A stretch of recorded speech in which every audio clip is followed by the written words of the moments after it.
Hi, I'm Sarah from The Upcoming. Such a pleasure to have you here with us in beautiful Cannes. Maybe we could just begin with a brief introduction to your film, Les Balconettes. What can people expect when they watch it? I think they can accept to see women who cross the borders and who are taking the space and their freedom. And so it's not politically correct. It's vulgar. It's funny, I hope, bloody, and with a lot of hope. And I absolutely love the film. I love kind of how sort of punk it is. I love how it doesn't sort of want to sit in any particular genre. You know, you switch between comedy and gore and horror. What were you thinking about when you first had the idea for the film? And why do you think using those genre elements helps you explore these really pertinent issues in a sort of really creative way? First, when I wanted to do this movie, it's because I was escaping from this patriarchal world I was living in, and I was starting to realize all the dynamics, and I was suffocating. So I escaped to my girlfriend's apartment, and I was like, oh God, my body can be relaxed, my voice also, I can talk with everything, with the trauma. We were all talking about our trauma and with a lot of humor, and because we need this humor in life to in our friends circle to advance and to exercise some things, you know. And so the genre, I wanted to explore the vulgarity, because vulgarity, feminist vulgarity, it's not a lot showed, and it's important to be free, I think, to catch some sincerity. It's also important to put blood in my movie, but blood with humor, both together. Because on emmagasine tellement de choses, we keep inside so much things that at one point, yeah, it explodes. And it explodes in a movie, but it explodes with a lot of rage, but with humor. And so this was normal for me to put genre, because they need to defend, at least in a movie. I need to defend in a movie. I never defend myself. And the only way was in this movie. And I thought it was liberating for me and others, I hope.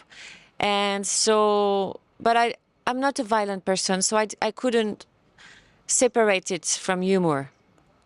And but I needed also to be a really sensitive and poetic movie, because it's a farce. It's almost what Nicole is writing, the book she's writing, and there is so many to invent, to break the rules, to the dynamic of narration is so much built on patriarchal narration dynamics. So to invent everything, I had to explore and explode everything.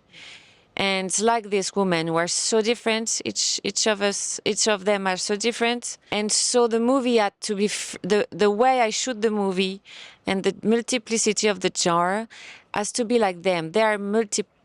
They have a lot to explore, and the movie also has to be free, you know. That's why I needed all this.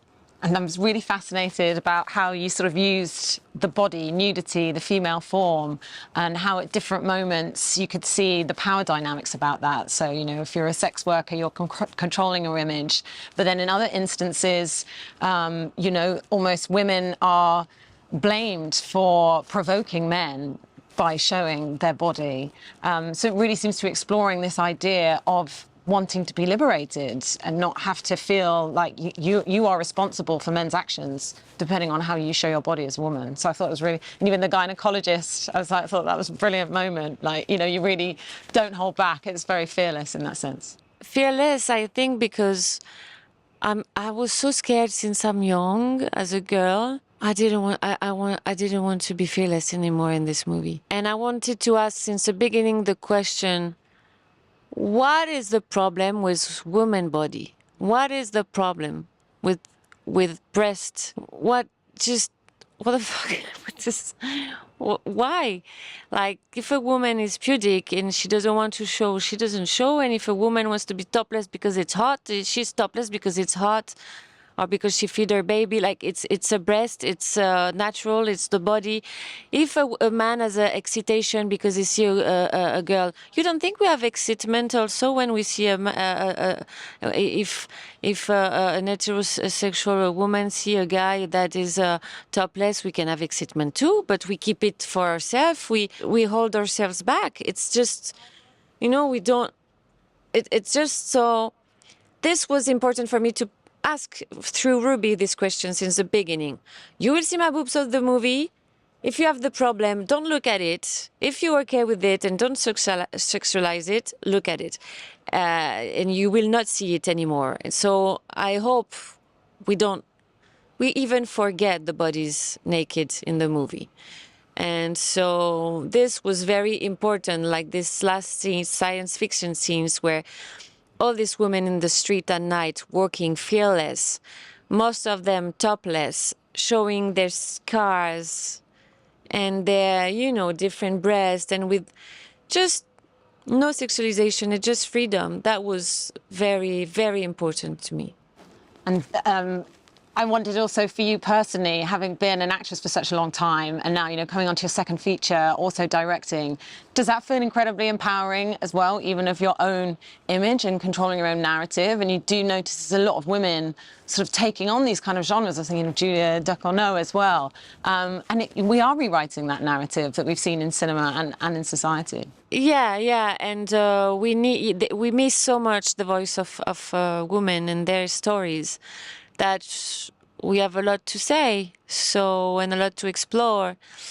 And it's funny because there is more and more genre movie, but I think it's because we hold inside so much rage and because so much trauma and so much violence that it's in the movies, It's understandable, and I think it's so much surprise what we will have.